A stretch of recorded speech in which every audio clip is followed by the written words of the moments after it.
Hello everyone, welcome back to all about learning. आज के इस वीडियो में देखने वाले ITCS यूनिट 1 के लास्ट मोमेंट रिवीजन, यानी यूनिट 1 के जो भी इंपॉर्टेंट क्वेश्चन है उसका रिवीजन जल्द से जल्द हम देखने वाले इस वीडियो में। तो चलिए सबसे पहला क्वेश्चन क्या है देखते हैं। Origin and evolution of state in ancient India, यानी ओरिजिन और evolution of state in ancient India. देखिए इसका आंसर क्या है। It is the greatest issue in political science. जो ओरिजिन और इवोल्यूशन है स्टेट का, वो सबसे बड़ा इशू है पॉलिटिकल साइंस में।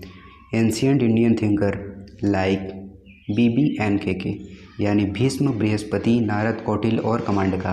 आपको याद नहीं होता है तो आप फार्मूला बना सकते हैं BBNKK, यानी भीष्म, बृहस्पति, नारद, कौटिल्य और कमांडका।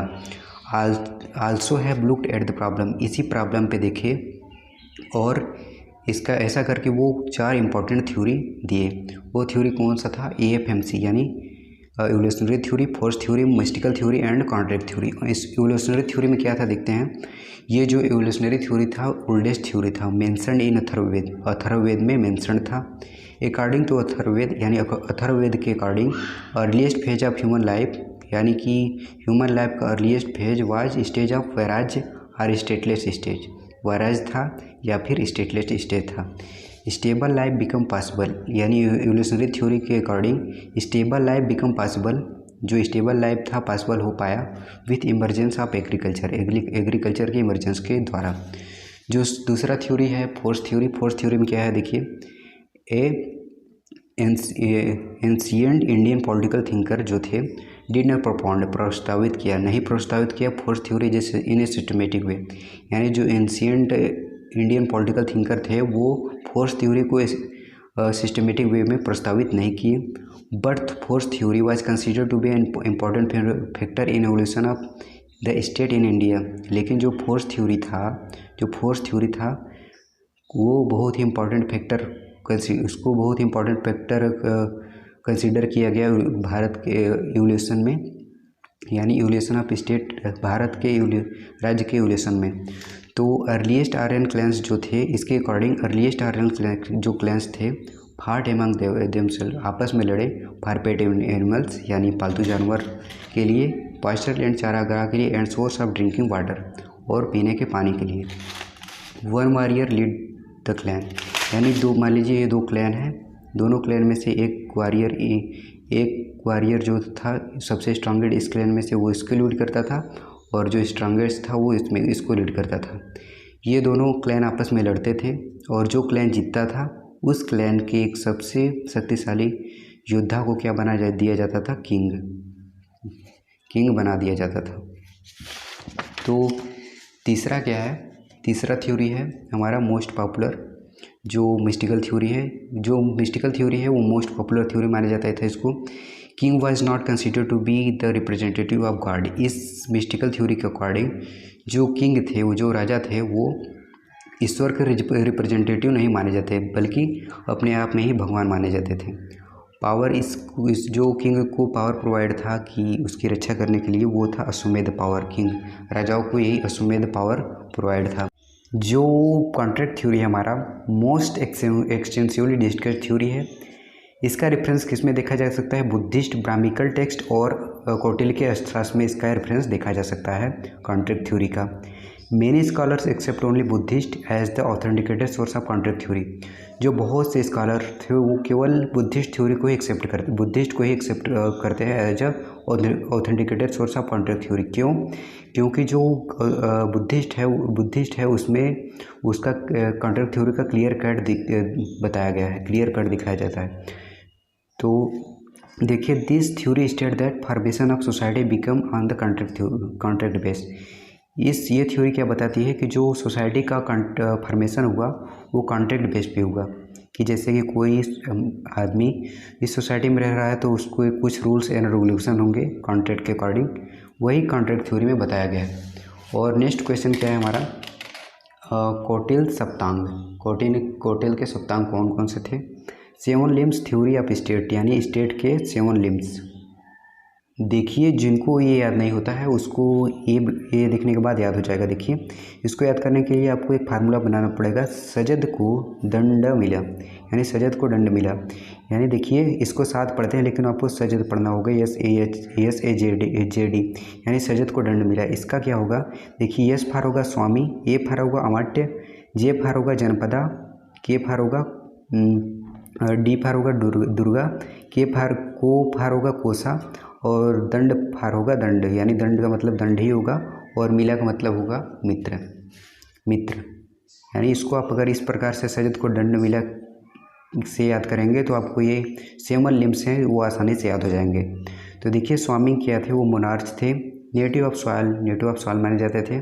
ब्रेव, जो स्वामी है वो बहादुर। मेक द अपोनेंट, जो स्वामी है वो अपॉइंटमेंट को बनाते हैं। और इतना देखने के बाद तो आप देख ही सकते हैं अमठ क्या होता है, जनपद क्या होता है, दुर्गा, कोष और दंड मित्र क्या होते हैं, ये सभी आप देख सकते हैं क्वांटम से एक बार जाके। अब बढ़ते हैं हम अपने नेक्स्ट क्वेश्चन की तरफ। नेक्स्ट क्वेश्चन क्या है, stage of state formation in ancient India. इसके 6 स्टेट थे, जो चौथा स्टेट था उसको क्या बोला जाता है, Maurya phase. Stages of state formation in ancient India, इसके 6 स्टेजेस थे। इनिशियल स्टेज, सेकेंड, फोर्थ को क्या माना जाता था, मौर्य फेज, 5th और 6th थे। सो नेक्स्ट क्वेश्चन देखिए क्या है, किंगशिप इन एंशिएंट इंडिया, यानी प्राचीन भारत में शासन कैसे होता था। देखिए most important figure in the body politic, जो किंग है वो most important figure in the politic body, वो मोस्ट इम्पॉर्टेंट फिगर माने जाते हैं पॉलिटिक में। हेड ऑफ द स्टेट, यानी जो किंग है वो स्टेट राज्य के हेड माने जाते हैं।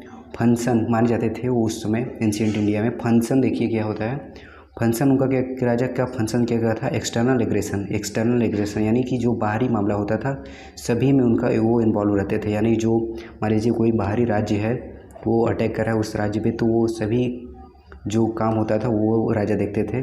लाइफ ऑफ पीपल, यानी लोगों के जीवन में जो जो परेशानियाँ आती थी उसको मैनेज करने का काम जो राजा का था वो राजा का था।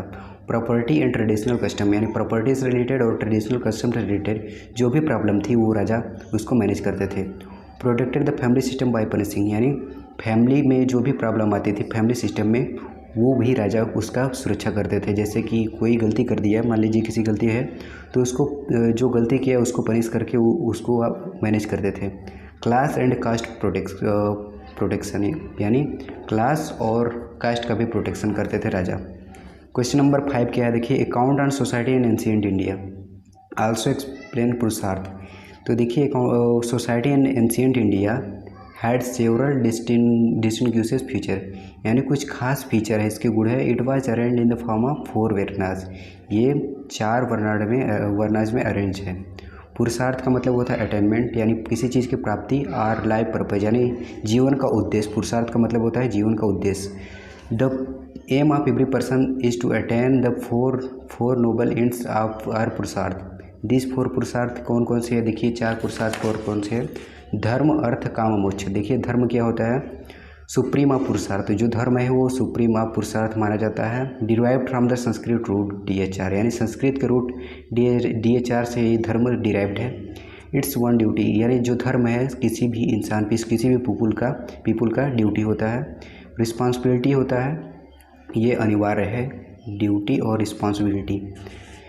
अब देखिए अर्थ का मतलब क्या होता है, सेकंड पुरुषार्थ। अर्थ जो है सेकंड पुरुषार्थ है। It refer the worldly prosperity और वेल्थ, यानी ये सांसारिक प्रॉस्पेरिटी और धन को रिफर करता है। Include all material means of the life, यानी सभी लाइफ के मटेरियल को इंक्लूड करता है। तो देखिए तीसरा क्या है, काम का मतलब होता है वर्ल्डली प्लीजर और सेंसुअल प्लीजर। काम का मतलब होता है, काम का अर्थ होता है वर्ल्डली प्लीजर और सेंसुअल प्लीजर। इन नैरो सेंस काम मीन्स सेक्सुअल प्लीजर, यानी कि अगर छोटी सोच की बात करें तो काम का मतलब होता है सेक्सुअल प्लीजर, लेकिन but in wider sense involve sexual, emotional and aesthetic life all together. लेकिन अगर हम ऊंची विचार की बात करें, बड़ी विचार की बात करें तो काम का मतलब केवल सेक्सुअल प्लीजर नहीं होता है, इसका मतलब होता है wider sense involve sexual pleaser, emotional, aesthetic यानी सौंदर्य प्लीजर भी होता है काम का मतलब। अब देखिए मोक्ष का मतलब क्या होता है, मोक्ष यानी इट इज़ अल्टीमेट पुरुषार्थ, यानी ये चौथा पुरुषार्थ जो है अल्टीमेट पुरुषार्थ है मोक्ष। इसका मतलब क्या होता है, salvation from cycle of birth and death, यानी जन्म और मृत्यु से मोक्ष पाना। इसका मोक्ष का मतलब होता है मोक्ष पाना, यही कहते हैं हम इसको। Varnashrama system of ancient India, varnashrama system ancient India क्या है?